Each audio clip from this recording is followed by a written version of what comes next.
Good afternoon, class. Ang lesson natin ngayon would be process costing, the general procedure. Dalawa ang ano nito, bali ang kanyang parte, dalawang chapter 6 would be the additional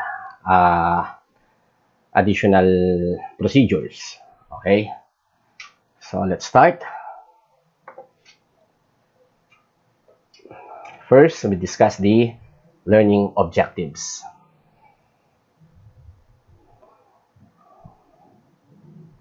Okay?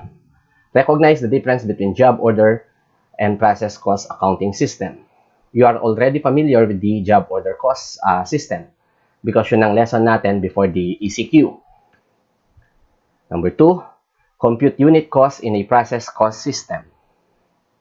Number 3, assign costs to inventories using equivalent units of production with the average cost method. May counterpart ito sa additional procedure, which is the FIFO method. Prepare the cost of production summary and journal entry for one department with no beginning inventory. Okay? Tapos yung pang-5, meron naman siyang beginning inventory. Yung pang-6, cost of production summary and journal entries for multiple departments with no beginning inventory. When you say multiple departments, it means more than one yung kanyang department. Like you have Department 1 will be the cutting department. Department 2, ito yung assembly department. And Department 3, ito yung, like for example, finishing department. Okay, so, tapos yung pang-7, meron na siyang beginning inventory. And yung last, the cost of production report. Okay? Or magkano yung matatransfer ng goods from one department to another department or to finish goods, to FG or finished goods inventory. Let's start.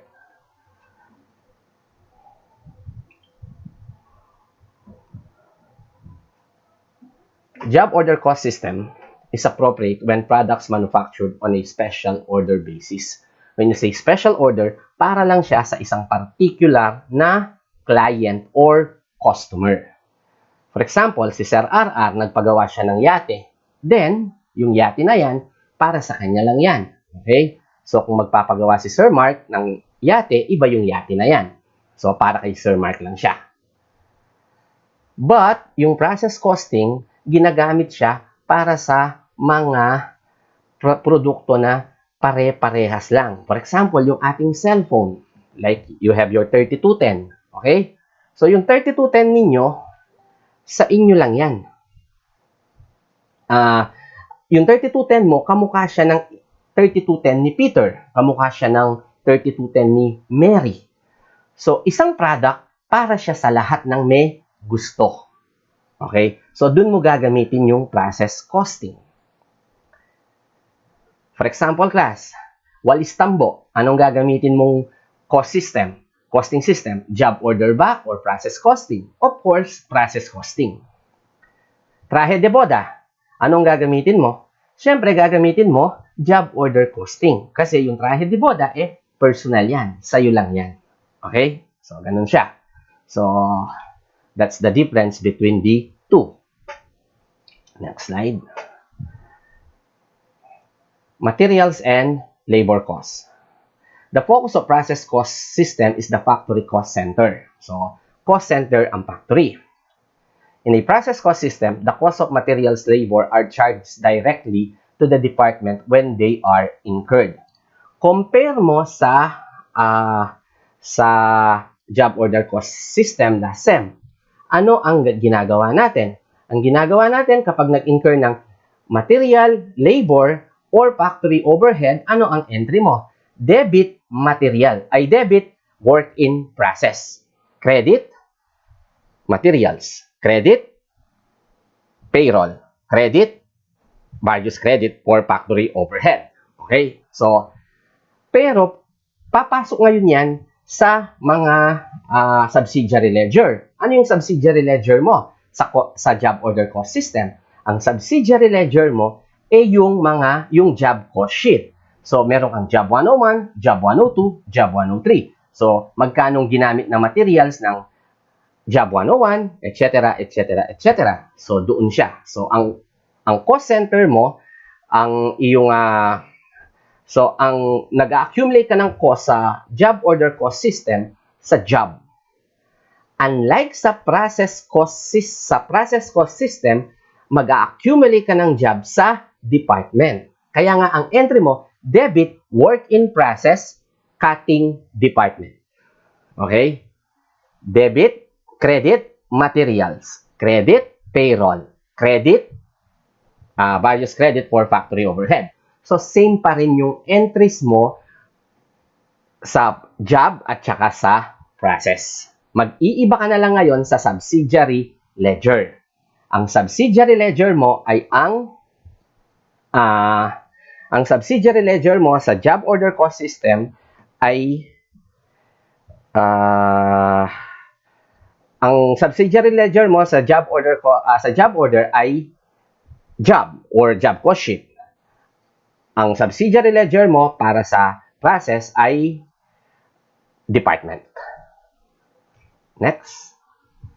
Factory overhead. Factory overhead are accumulated from the various journals in the same manner in a job order cost system. Applicable factory overhead from service department is distributed to production department. The use of predetermined rates is common in the process cost system, but overhead is applied to departments rather than to job.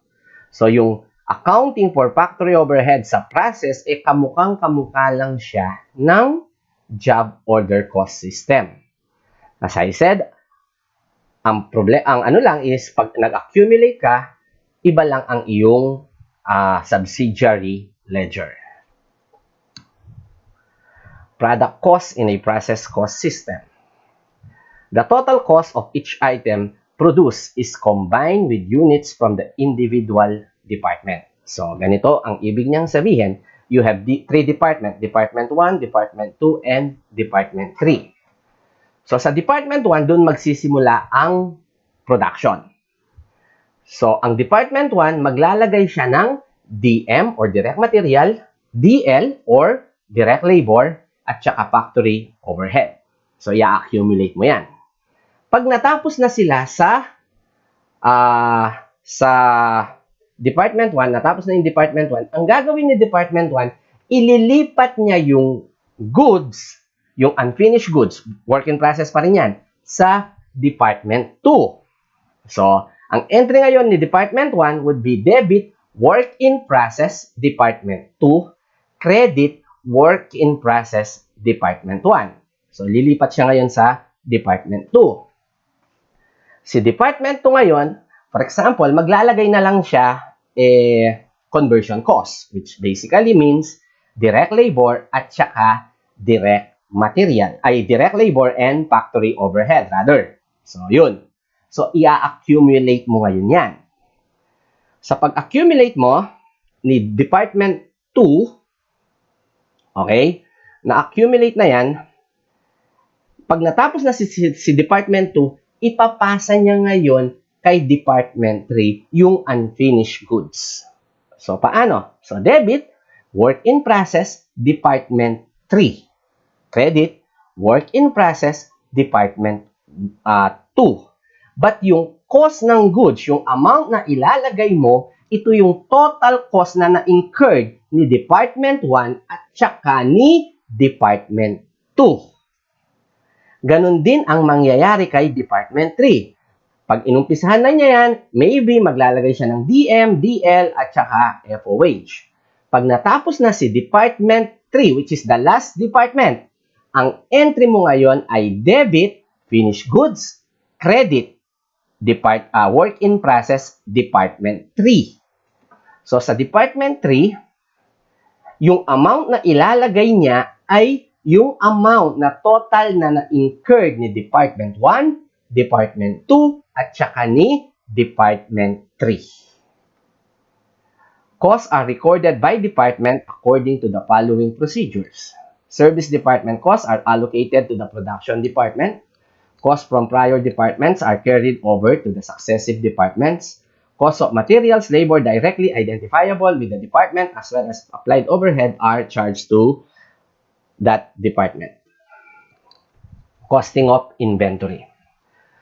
The primary problem in inventory costing is allocation of total cost between units finished during the period and units still in process at the end of the period. Okay? Maglalagay ako ng Excel file dito.